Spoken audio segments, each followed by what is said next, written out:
Welcome students. Today we will study in this video about the concept of activation energy of the reactants. As I said earlier that the reaction to takes place, the reactant molecules must collide with each other. Okay.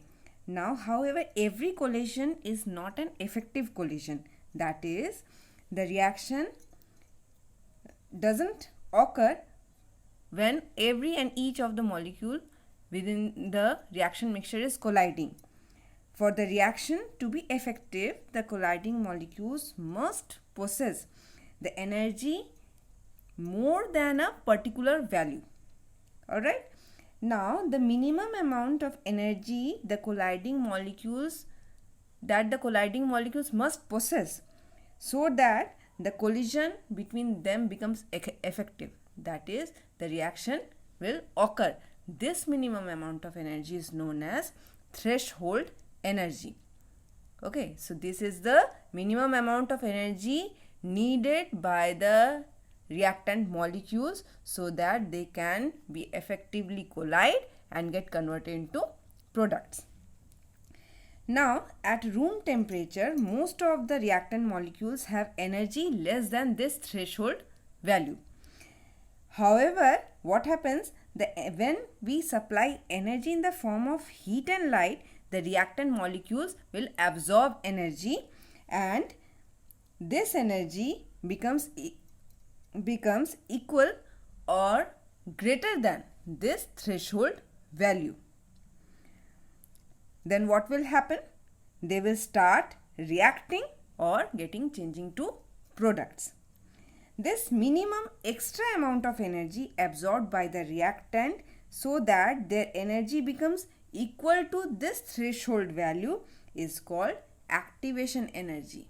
This is the extra energy that is absorbed by the reactants so that their value becomes equal or greater than this threshold value. Is called activation energy.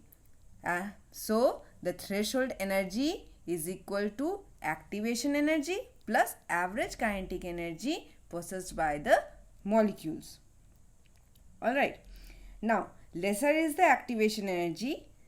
This amount of energy the reactant molecules already have, and this is the extra energy required so that their summation becomes equal to threshold value. Okay. Now, lesser is the activation energy required, faster will be the reaction, and greater the amount of activation energy required for the reaction, slower will be the reaction. Alright.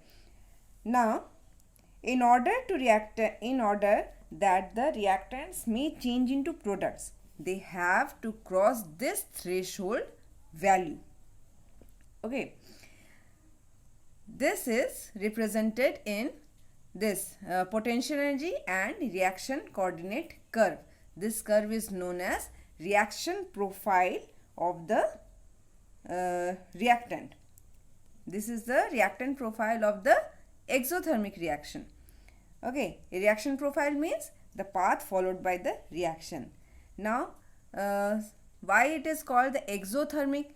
Because here ER represent the energy of the reactant and EP is the energy of the product. You will see that in the potential energy curve, ER is more than EP. So, when the reactant will change into product, this amount of energy will be liberated. This is the difference in the delta H is the difference in the energy between reactant and energy of the product. Alright. Now, energy of reactant coordinate. Now suppose ER is the energy of the reactant. So, in order to reaction to occur, this reactant must absorb energy to cross this threshold value. This is the energy, threshold energy. Okay. So, this reactant must cross this barrier, and this energy, this extra energy above ER is the activation energy. Okay, and it will, after absorbing the activation energy, unstable complex or the transition state is formed, which is known as activated complex, which is very unstable and will certainly dissociate to form the product. Right. Now consider this reaction. Suppose AA and BB are the reactants. What will happen? They will absorb the activation energy from the surrounding given and will form a transition state where the old bonds between the molecules of A and old bond between the molecule of B are gradually loosened or gradually broken, and the new bond, which are also loose, are forming between molecule of A, atom of A and B. Okay, A and B. This is also a loose bond. Right. Now this is a unstable state and is known as activated complex. We certainly break from here and a strong bond between A and B will form. So we are getting two molecules of A and B. Right. Now let us see how temperature is how rate of the reaction is dependent on temperature. It is known that for every 10 degree rise in temperature, the rate of the reaction becomes almost double. Now, as explained before, the collision to be effective, the colliding molecules must possess the threshold value of the energy at a particular temperature. All the reacting molecules do not have the same kinetic energy. Right? The kinetic energy possessed by the molecules are average kinetic energy of the molecules. But this is the average value. This is not the exact value for every molecule of the reaction mixture. So, different molecules have different kinetic energies. However, the fraction of molecules having particular kinetic energy at particular temperature becomes constant. Okay, at a particular temperature, particular kinetic energies becomes constant. Now, if the fraction of the molecules are plotted against kinetic energy, fraction of molecules is plotted against kinetic energies, the graph obtained is like this. This is known as Maxwell energy distribution curve. Okay, this is the energy distribution curve given by Maxwell. The peak of the curve here, peak of the curve represent the kinetic energy possessed by the maximum number of molecules. Here is a fraction of molecules, so T represents, this point T represent the maximum number of molecules possessing energy possessed by maximum number of molecules, okay, at temperature T. Now, you will see that at point A, the threshold energy, this is the threshold energy, okay, the shaded area at point A, this is the threshold energy possessed by the molecules. This is the kinetic energy coordinate, and A, B, C, D, this threshold area represent the molecules having greater energy than the threshold value. Okay, this is the threshold value point, and the whole area represent the fraction of molecules possessing energy greater than the threshold value. Now, when temperature is increased, for example, if we are increasing 10 degree, T plus 10 degree, the curve shifts as like this. Now, the fraction of molecules possessing kinetic energy greater than threshold value represented by A, B, E and F. Okay, this shaded area represent the kinetic energy possessed by the molecules above threshold value when temperature is equal to T plus 10 degree. Okay. Now you will see that this area is almost double than the previous area ABCD. Therefore, the increase in the rate of reaction is mainly due to increase in the number of effective collision. Okay. Once again I repeat, since you are able to see that this area is greater than ABCD, ABEF area is greater than ABCD. That means this portion, the fraction of the molecules possessing energy greater than threshold value is just double than the previously at temperature T. So you must note that the increase in the rate of the reaction with rising temperature is not due to increase in number of collision but increase in total number of effective collision. Okay. Also you will see that with increase in temperature the peak shifts forward but downward. Okay. Isn't it? The peak is shifting forward but downward. This means with increase in temperature, most probable kinetic energy increases. Previously it was here, now it is here. The most probable kinetic energy increases. But the fraction of molecules, see here, this is the fraction of molecules at temperature T. This is now at T equal to 10. That means fraction of molecules possessing the most probable kinetic energy decreases.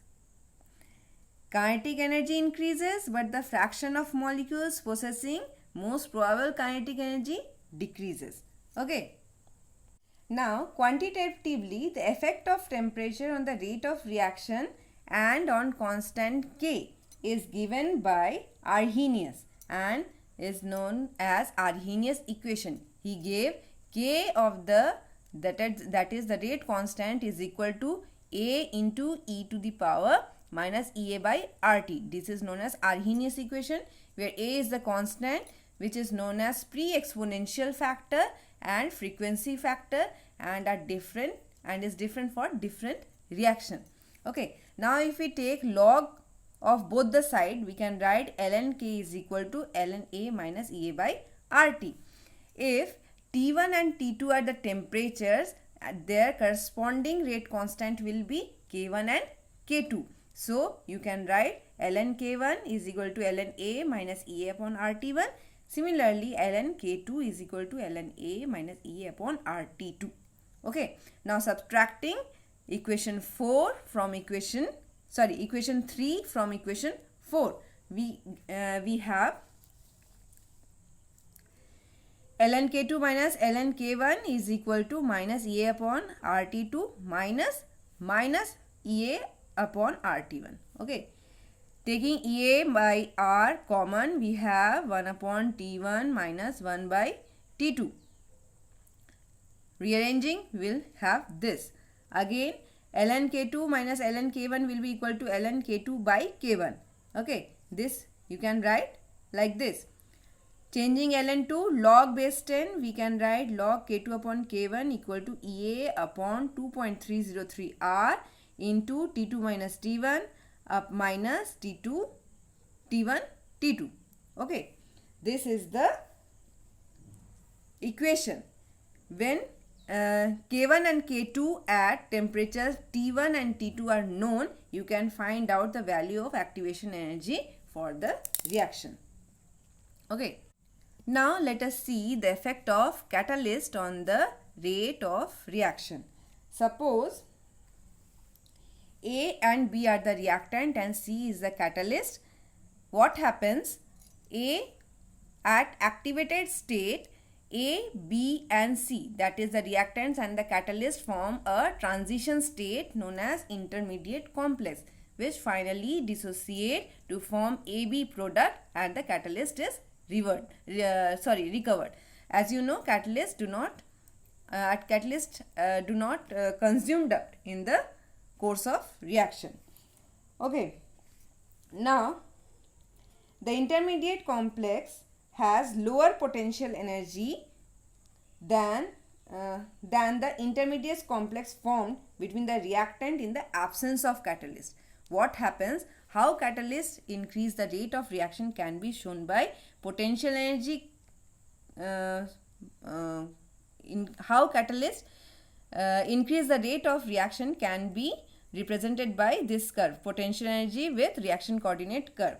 The previously you have seen that the reactant passed through this activated complex state having an activation energy EA, and which will dissociate to form product.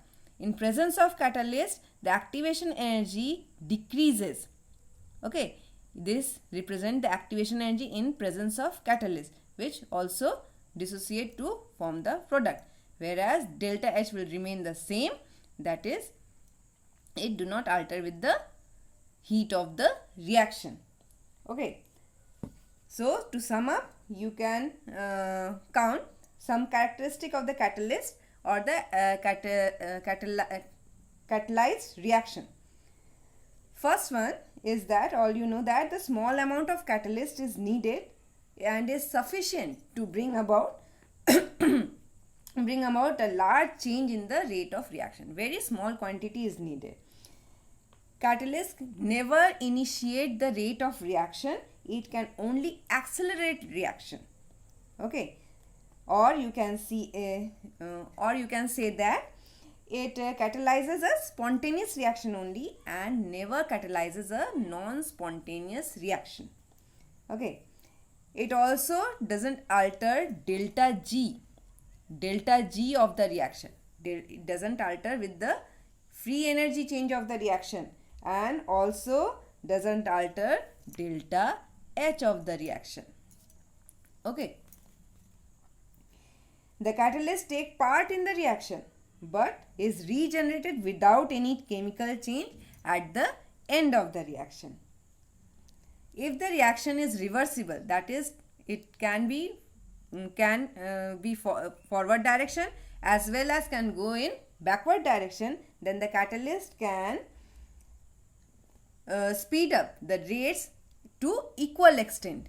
Okay, it will speed up the rate of reaction for the forward reaction to the same extent as it is speeding up the rate to rate of the backward reaction.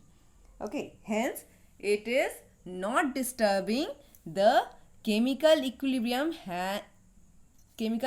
of the reaction, and also the equilibrium constant will not change in the presence of catalyst.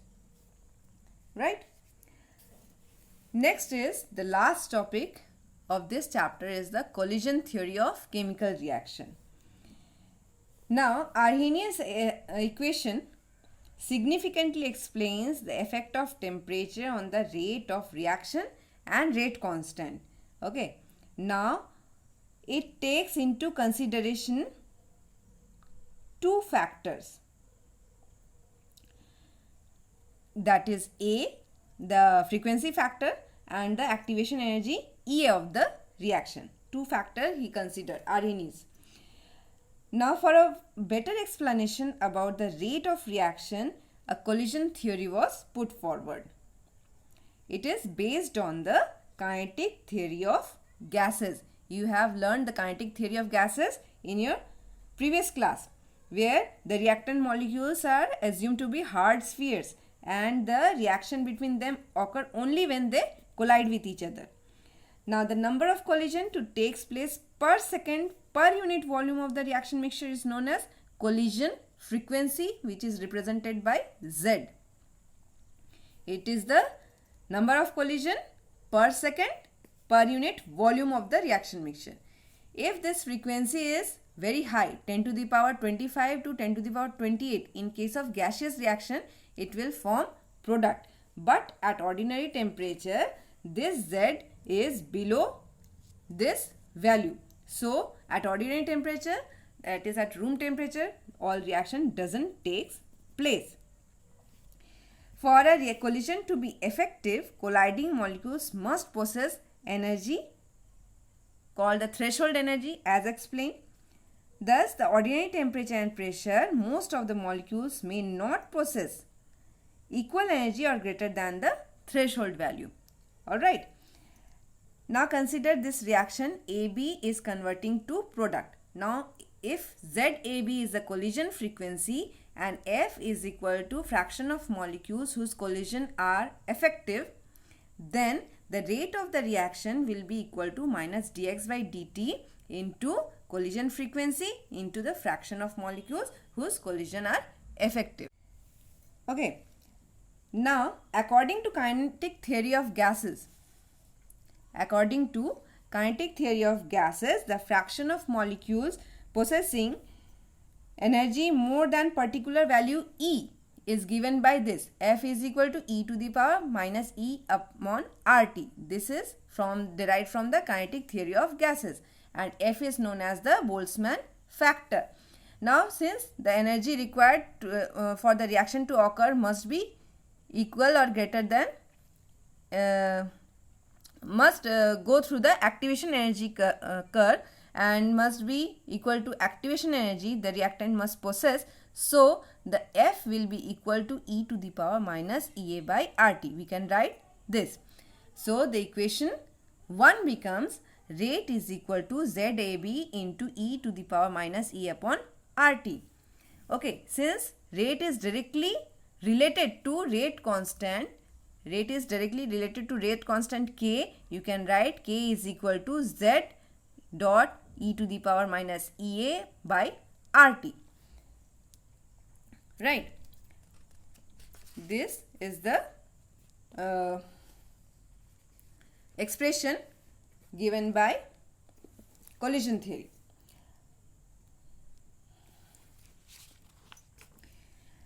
Now, this equation predicts that the value of rate constant fairly accurately for the reaction involving atomic species, that is the simple molecules.